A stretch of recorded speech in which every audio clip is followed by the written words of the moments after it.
नमस्कार, मैं हूं यूवी चौधरी और आप देख रहे हैं प्राइम उत्तराखंड न्यूज। आइए चलते हैं आज की मुख्य खबरों की ओर। उत्तराखंड वनिकी प्रशिक्षण अकादमी में आज वन विभाग के पश्चिमी व्रत के 5 डिवीजन अंतर्गत आने वाले वन्य कर्मियों को 1 दिवसीय सांप मगरमच्छ रेस्क्यू प्रशिक्षण दिया गया। इस मौके पर मास्टर ट्रेनर द्वारा सांपों की प्रजातियों और उन्हें पकड़ने की तकनीक बताने के साथ उनके सवालों के जवाब देकर जिज्ञासा शांत की। इस मौके पर सुशीला तिवारी अस्पताल के चिकित्सक डॉक्टर परमजीत सिंह ने भी सांप के काटने के बाद किस तरह का उपचार आदि किया जाता है और क्या उपाय किए जाते हैं, इसको लेकर उन्होंने जानकारी प्राप्त की।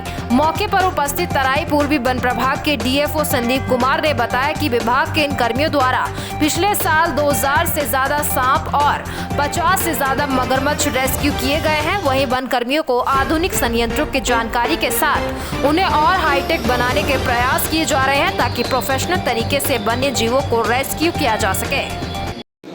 जैसे हमारे पास जो है चुनौतियाँ ऐसी हैं कि हमारे रेस्क्यूअर्स जो हैं वो हमसे जुड़ नहीं रहे हैं, तो हम यही प्रयास कर रहे हैं कि हम उनको किसी माध्यम से अपने साथ में जोड़ें और उनको रेस्क्यू करने के टिप्स और ट्रिक्स बताएं और सांपों को न मारें, और इसके लिए सेंसिटाइज करने के लिए हम लोग प्रयास कर रहे हैं। और हमारा जो प्रयास है अभी कि एक ऐप लॉन्च करें, उसमें हम उनकी सारी डिटेल भरवाएं और उनको छोड़ने और पकड़ने से संबंधित उनका डेटा हमारे पास आए। तो इसके लिए हम सेंसिटाइज कर रहे हैं ग्रामीणों को भी और हमारे जो रेस्क्यूअर्स हैं उनको भी। ऐप का नाम कुछ बता सकते हैं? ऐप अभी स्नेक रेस्क्यू से रिलेटेड एक ऐप है, अभी लॉन्च करने वाले हैं हम। कितने महीने में आ जाएगी लगभग? जी लगभग टाइम तो नहीं, अब जैसे ही हम प्रयास कर रहे हैं कि इसके बाद इस वर्कशॉप के बाद हम जल्दी से जल्दी इसको लॉन्च करने का प्रयास करें। ठीक, आपका नाम? मेरा नाम प्रशांत कुमार है और मैं बायोलॉजिस्ट हूँ अपने पश्चिमी वृत्त हल्द्वानी उत्तराखंड फॉरेस्ट डिपार्टमेंट।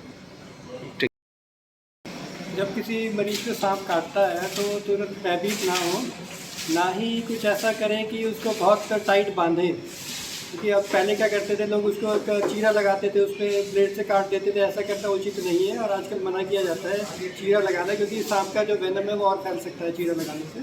और दूसरा, बहुत टाइट ना बांधे। बहुत ज़्यादा टाइट बांधने से ऐसा हो सकता है कि आपकी जो ब्लड सप्लाई है वो रुक जाए और जो है आपका हाथ या जो आपके जिस अंग में भी काटा है तो काला पड़ने लग जाए ब्लड सप्लाई कम होने की वजह से। तो उसको बेसिकली अगर किसी को सांप ने काटा है और हॉस्पिटल दूर है या प्राथमिक जो चिकित्सालय वो दूर है तो उसको स्प्लिंटेज किया जा सकता है। कोई लकड़ी है, जैसे कि फ्रैक्चर हो जाता है तो हम उसको जो है थोड़ा स्प्लिंटेज देते हैं। तो बस वही है कि उसको मूवमेंट नहीं होना चाहिए उस पर, और पेशेंट को चल के जितना कम मूवमेंट हो पेशेंट का, और जिस जगह पे काटा है, जिस अंग पे काटा है, उसका मूवमेंट ज़्यादा ना हो। स्प्लिंटेज करना है, जैसे फ्रैक्चर होने पे हम लोग खपच्ची लगा के बांध देते हैं, जो भी चीज़ अवेलेबल है उससे बांध सकते हैं। मूवमेंट कम से कम होना चाहिए और पेशेंट को तुरंत अस्पताल लेके जाएँ। कई बार होता है कि कन्फ्यूज़न रहता है कि वेनेमस स्नेक है, नॉन वेनेमस स्नेक है। तो सांप के कांटे पर अस्पताल जाएं, जो भी नियरेस्ट अस्पताल है वहाँ पे वो लोग जो है, कई बार स्नेक के सिम्टम्स तुरंत नहीं आते हैं।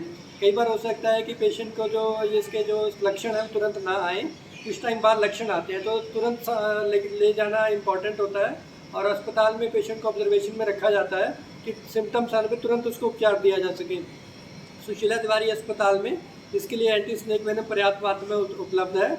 और कई मरीजों को इसमें जो न्यूरोटॉक्सिक स्नेक होते हैं उसमें मरीज को सांस लेने में तकलीफ होती है और पेशेंट को वेंटिलेटर पर रखने की भी ज़रूरत पड़ती है तुरंत।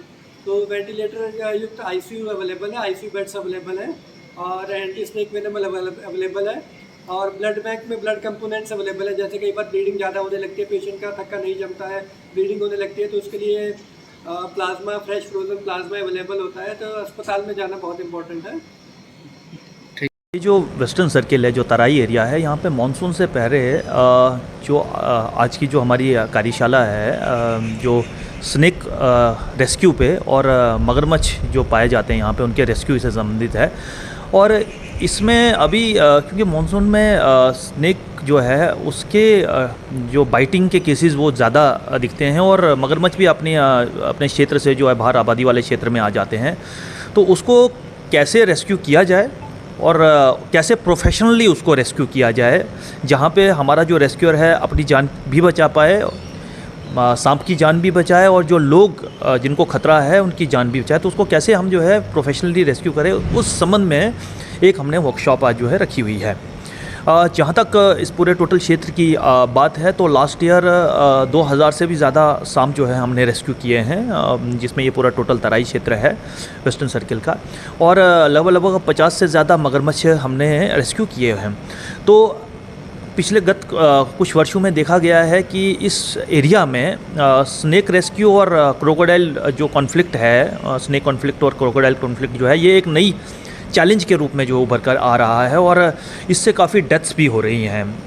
पिछले साल अगर मैं तराई पूर्वी की ही बात करूं तो 15 से भी ज़्यादा डेथ्स जो है वो हुई हैं इस एरिया में। तो इसके चलते जो है इस स्नेक रेस्क्यू को प्रोफेशनली वन कर्मियों द्वारा और ट्रेंड स्टाफ द्वारा जो है पकड़ा जाना अति आवश्यक है।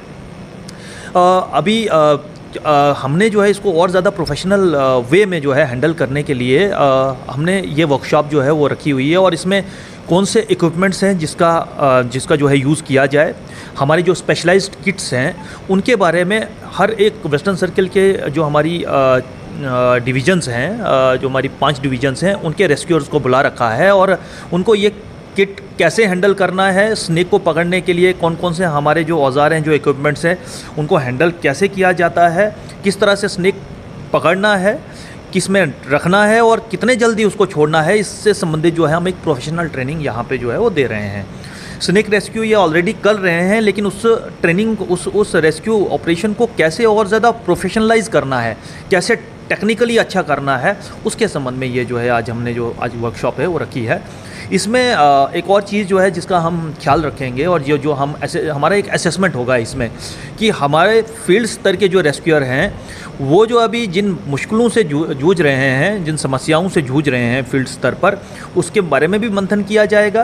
क्या इक्विपमेंट्स उनको दिए जाएं, क्या चीज़ें उनको दी जाएं और हमारी जो सूचनाओं का आदान प्रदान है वो प्रोफेशनली और टेक्निकली कैसे हम जो है उसको रखें और मतलब और ज़्यादा उसको कैसे फाइन ट्यून करें। तो इस संबंध में भी हमारा एक मंथन किया जाएगा और उससे जो निकल के जो चीज़ें सामने आएंगी उस पर डेफिनेटली प्रभाग स्तर पे और विभाग स्तर पे जो है उन चीज़ों को पूरा करने की जो है पूरी कोशिश की जाएगी।